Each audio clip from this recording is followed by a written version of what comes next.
ಹೇಳಿದನಲ್ಲ, ತಾ ಹೇಳಿದನಲ್ಲವೇ,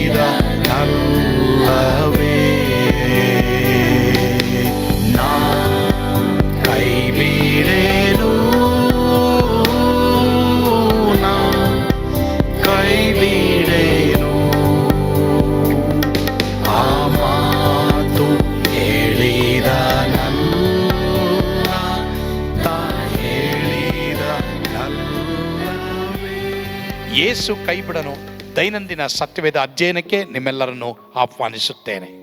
ಈ ದಿನವೂ ಸಹ ನಾವು ನಿಮ್ಮ ಸಮಸ್ಯೆಗಿಂತ ಮುಂಚೆಯೇ ದೇವರು ಪರಿಹಾರವನ್ನು ಸಿದ್ಧ ಮಾಡಿದ್ದಾರೆ ಅನ್ನುವುದರ ಕುರಿತು ನಾವು ಕಲಿಯೋದಕ್ಕೆ ಹೋಗ್ತೇವೆ.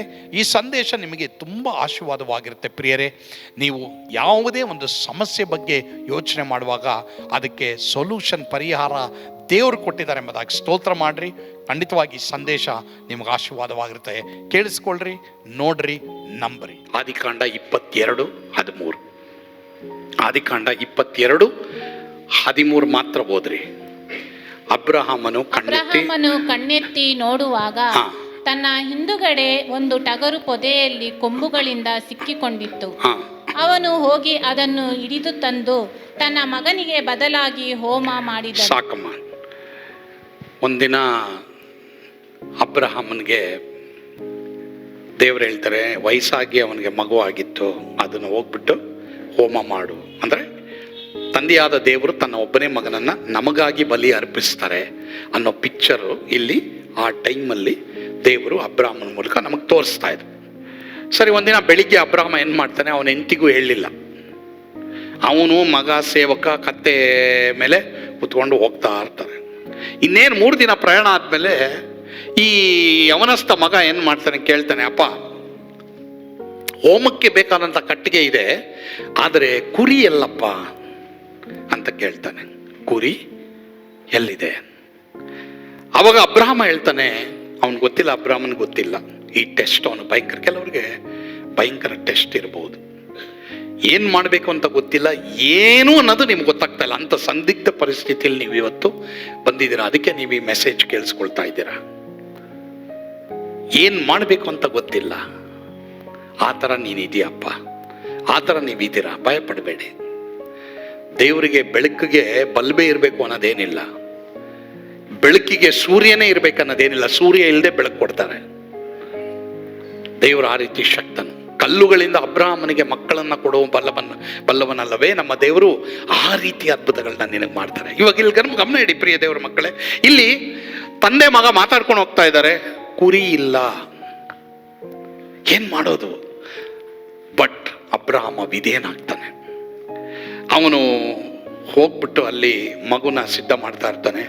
ಇನ್ನೇನು ಕೊಡ್ಲಿ ಏನಾಗ್ದಾಗ ದೇವರು ಅವನಿಗೆ ಬಂದು, ದೇವದೂತನ ಬಂದು ಮಾತಾಡ್ತಾನೆ, ಅಬ್ರಹಾಮನೇ ನಿಲ್ಲು, ನಿನ್ನ ಮಗನನ್ನು ಹೋಮ ಮಾಡಬೇಡ, ಅಲ್ಲಿ ಕಣ್ಣೆತ್ತಿ ನೋಡು. ಆವಾಗ ಬೈಬಲಲ್ಲಿ ಬರ್ತಿದೆ, ಅವನು ಕಣ್ಣೆತ್ತಿ ನೋಡ್ತಾನೆ.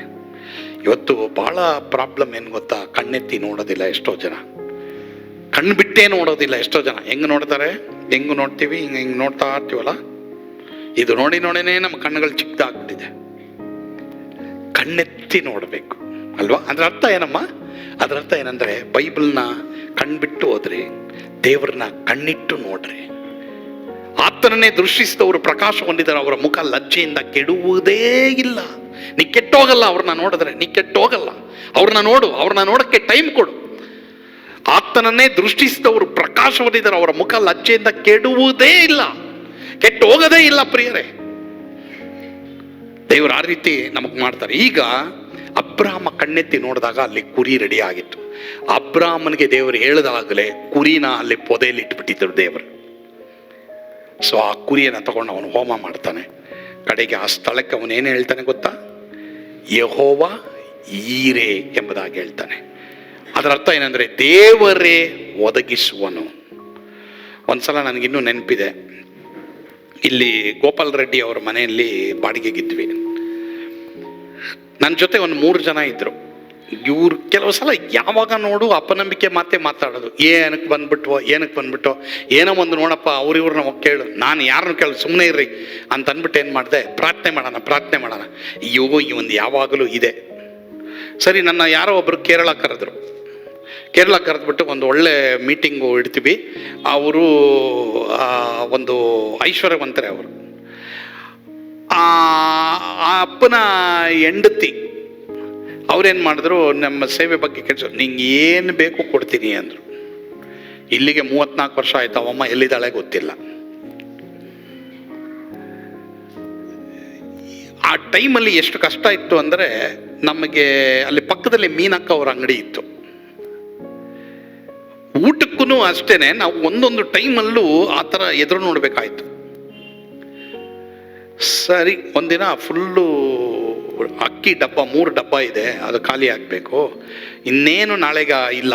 ಇವ್ರೇನು ಮಾಡಿದ್ರು, ನನ್ನ ಕರೆದ್ರು, ಒಬ್ಬರು ಕರೆದುಬಿಟ್ಟು, ನಾಳೆಗೆ ನಮಗೆ ಅಕ್ಕಿ ಇಲ್ಲ ಅಂದರು. ಏನಿಲ್ಲ ಅಂದರು? ಅಕ್ಕಿ ಇಲ್ಲ. ಈಸಾಕ ಅಬ್ರಾಮನಿಗೆ ಕುರಿ ಇಲ್ಲ ಅಂದಂಗೆ ಈತನು ನನಗೆ ಬಂದು ಅಕ್ಕಿ ಇಲ್ಲ ಅಂದರು. ಇವತ್ತು ನೀನೇನೋ ಇಲ್ಲ ಅಂತ ಇದೆಯಾ, ನಿನ್ನ ಮನೆಯಲ್ಲಿ ಇದಿಲ್ಲ, ನಿನ್ನ ಜೀವಮಾನದಲ್ಲಿ ಇದಿಲ್ಲ, ಇದಿರಬೇಕಾಯ್ತು, ಇದಿಲ್ಲ ಇದಿಲ್ಲ ಇದಿಲ್ಲ ಅಂದ್ಕೊಂಡು ಬಂದಿದ್ಯಾ, ಭಯಪಡಬೇಡ. ಅಲ್ಲಿ ದೇವರು ಕುರಿ ರೆಡಿ ಮಾಡಿನೇ ನಿನಗೆ ಅದನ್ನು ಇಲ್ಲದೇ ಇರೋ ಹಾಗೆ ಒಂದು ಟೆಸ್ಟನ್ನು ಕೊಟ್ಟಿದ್ದಾರೆ. ನೀ ಟೆಸ್ಟಲ್ಲಿ ಪಾಸ್ ಆದ್ರೇ ನಿನಗೆ ರೆಸ್ಟ್ ಇರೋದು. ಇಲ್ಲದೆ ಹೋದರೆ ಆ ಟೆಸ್ಟ್ಗಿಂತ ಇನ್ನೊಂದು ದೊಡ್ಡ ಟೆಸ್ಟು ಬರುತ್ತೆ.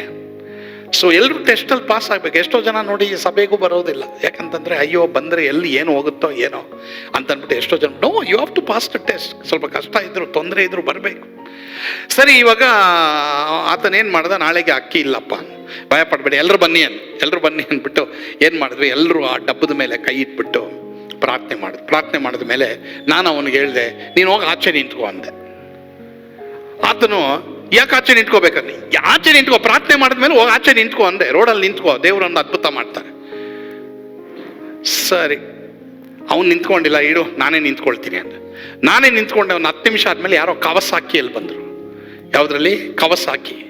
ಕವಸಾಕಿ ಗಾಡಿನಲ್ಲಿ ಬಂದರು. ಅವರು ಲಿಂಗರಾಜಪುರಮಲ್ಲ ಪಾಸ್ಟ್ರು, ಗೊತ್ತಿಲ್ಲ ಅವರು ಬರ್ತಾರೆ ಅನ್ನೋದೇ ಗೊತ್ತಿಲ್ಲ. ಅವ್ರು ಬಂದು ಏನು ಮಾಡಿದ್ರು, ಯಾರೋ ಒಬ್ಬರು ನಿಮಗೆ ಮನಿ ಆರ್ಡರ್ ಕಳಿಸಿದ್ದಾರೆ ಅಂತ. ನಾನು ಏನು ಹೇಳಿದ್ದೆ, ಈ 3 ಪ್ರಾರ್ಥನೆ ಮಾಡಿದ್ಮೇಲೆ ನೋಡ್ರಿ, ಇವತ್ತು ಸಾಯಂಕಾಲದೊಳಗಡೆ ಈ ಡಬ್ಬ ಎಲ್ಲ ತುಂಬಿರ್ತದೆ ಅಕ್ಕಿಯಲ್ಲಿ ಅಂತ. ಅವ್ರು ನಂಬಿಲ್ಲ, ಇರಪ್ಪ ಅಂತ. ಸರಿ, ನಾನು ಹೋಗಲ್ಲ, ಆಚೆ ನಿಂತ್ಕೊಂಡೆ. ಈ ಪಾಸ್ಟ್ರು ಬರ್ತಾರೆ, ಯಾರೋ ಒಬ್ಬರು ನಿಮಗೆ ಕಾಣಿಕೆ ಕಳಿಸಿದ್ರು ಅಂತೇಳಿ ಇಷ್ಟು ಡಬ್ಬ ಕವರ್ ಕೊಟ್ಟರು. ಆಮೇಲೆ ಎಲ್ಲರೂ ಓಡ್ ಬಂದರು, ಕವರ್ ನೋಡ್ಬಿಟ್ಟು ಎಲ್ಲರೂ ಓಡ್ ಬಂದರು. ನಾನು ಹೇಳಿದೆ, ಈ ಹಣನ ಹೋಗಿ ಅಲ್ಲಿ ಪಕ್ಕದಲ್ಲಿ ಮೀನಕ್ಕ ಅಂಗಡಿಗೆ ಕಟ್ಬಿಟ್ಟು ಎಷ್ಟು ಅಕ್ಕಿ ಬೇಕೋ ಈ 3 ಡಬ್ಬದಲ್ಲಿ ಅಕ್ಕಿನೆಲ್ಲ ತುಂಬ್ರಿ. ಅವತ್ತು ಸಾಯಂಕಾಲಕ್ಕೆ ಅಕ್ಕಿ ತುಂಬಲ್ಪಡ್ತು.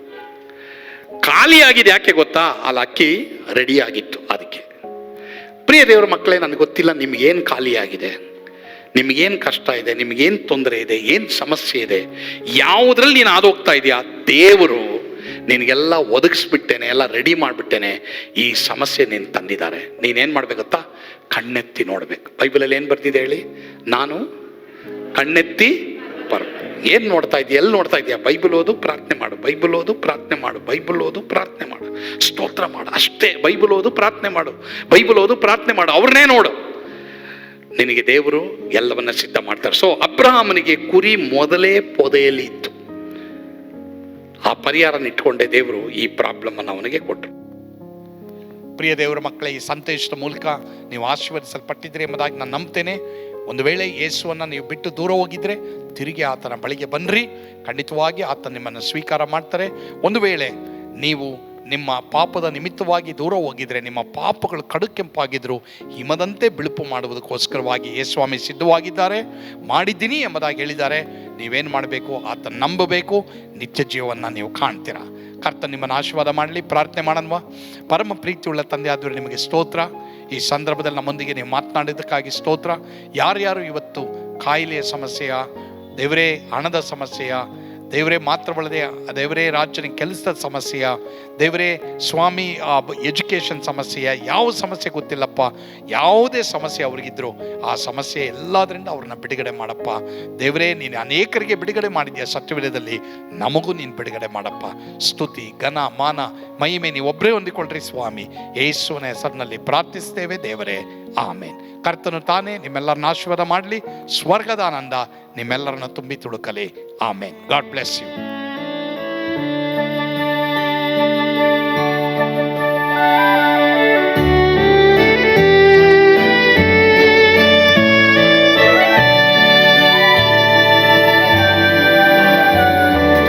Oh ಇಂಥ ಅದ್ಭುತವಾದ ದಿನ ನಾನೆಂದಿಗೂ ಮರೆಯೇನು. ಪಾಪಂಧಕಾರದೊಳ್ ಅಲೆದೇನ ರಕ್ಷಕನ ಕಂಡೇನು. ಕೋಮಲ ಕರುಣೆಯುಳ್ಳ ಯೇಸು ಎನ್ ಕೊರತೆ ನೀಗಿದ. ಕತ್ತಲೆ ಹೋಯಿತು ಜ್ಯೋತಿಯು ಮೂಡಿತು, ನಾನೀಗ ಧನ್ಯನಾದೆ. ಸ್ವರ್ಗದ ನಂದ ಎನ್ನಾತ್ಮ ತುಂಬಿತು, ಶಿಲುಬೆನಾಗ ಎನ್ ಸ್ವಸ್ಥ ಕೈದನು. ಎನ್ ಪಾಪ ತೋಳೆದ ಈರುಳ ದಿನಕ್ಕೆ ತಿರುಗಿದ. ಸ್ವರ್ಗದ ನಂದ ಎನ್ನಾತ್ಮ ತುಂಬಿತು.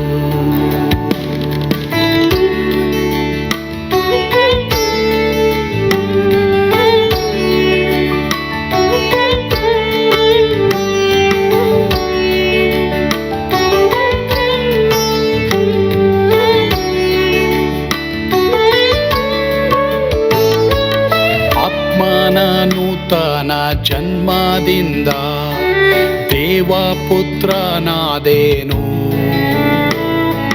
ನೀತಿ ನಿರ್ಣಯವ ಹೊಂದಿದೇನು, ಭಾಗ್ಯವಂತನಾದೇನು. ಪಾಪಾತ್ಮನಾಗಿ ನಾ ಬಂದಾಗಲೇ ಆಶೀರ್ವಾದ ಸಿಕ್ಕಿತು. ಕೃಪೆಯ ಮೂಲವೇ ರಕ್ಷಣೆ ಹೊಂದಿದೆ, ಸುನಾಮ ಕೊಂಡಾಡುವೆ. ಸ್ವರ್ಗದ ನಂದ ಎನ್ನಾತ್ಮ ತುಂಬಿತು, ಶಿಲುಬೆನಾಗ ಎನ್ ಸ್ವಸ್ಥ ಕೈದನು. ಎನ್ ಪಾಪ ತೋಳೆದ ಈರುಳ ದಿನಕ್ಕೆ ತಿರುಗಿದ.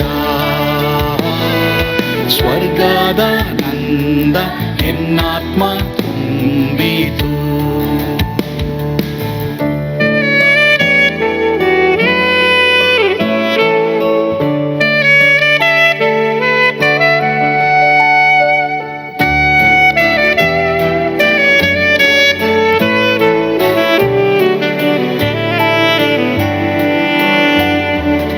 ಅನಂತ ನಿರೀಕ್ಷೆ ಏನಾಗಿದೆ, ಕಾಲವು ತೀರಲಾಗಿ. ಸ್ವರ್ಗದ ಭವ್ಯ ಬಿಡಾರದಲ್ಲಿ ನಿತ್ಯವಾಗಿ ಇರುವೆ. ಶಿಲುಬೆ ನನಗೆ ಆಶ್ರಯವೇ, ನಂಬಿಕೆಗಾಧಾರವೇ. ನಿತ್ಯ ಐಶ್ವರ್ಯವ ದಿವ್ಯಾಶೀರ್ವಾದವ ಕರ್ತ ಇವನೇ ನಗೆ. ಸ್ವರ್ಗದ ನಂದ ಎನ್ನಾತ್ಮ ತುಂಬಿತು, ಶಿಲುಬೆನಾಗ ಎನ್ ಸ್ವಸ್ಥ ಕೈದನು. ಎನ್ ಪಾಪ ತೋಳೆದ ಈರುಳ ದಿನಕ್ಕೆ ತಿರುಗಿದ.